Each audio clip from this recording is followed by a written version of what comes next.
ঘরবাড়ি ছেড়ে ফুলমাসি একদিন হারিয়ে গিয়েছিল।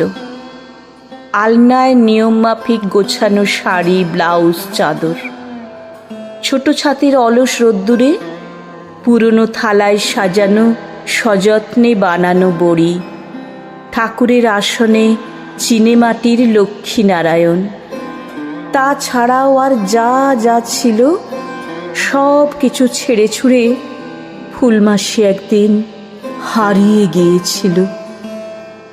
হয়তো গোধূলি আলো চুপিসারে দেখেছিল ঘর ছেড়ে তাকে চলে যেতে, হয়তো দক্ষিণ হাওয়া শেষ বেশ সঙ্গে গিয়েছিল কিছু দূর, হয়তো দু একটা পাতা ঝরে পড়া মৃতপ্রায় পায়ে ধরেছিল তার যাবার সময়, কিংবা কেউ জানেনি বা দেখেনিও কেউ, ফুলমাসি নিঃশব্দে চলে গিয়েছিল।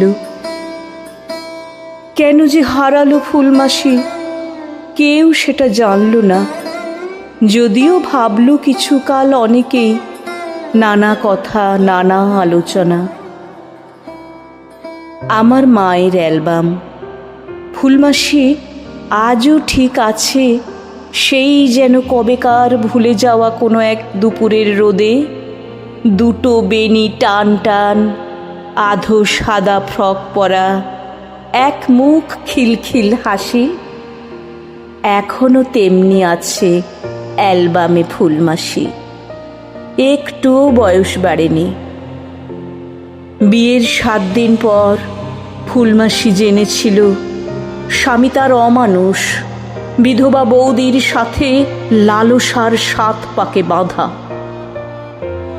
তারপর ফিরে এসে ফুলমাসি ছিল চুপচাপ, ভাইদের সংসারে নিতান্তই অনাহত বিড়ালের মতো। তারপর একদিন গোধূলির আলো কিংবা অন্ধকারে মিশে ফুলমাসি ঘর ছেড়ে চলে গিয়েছিল।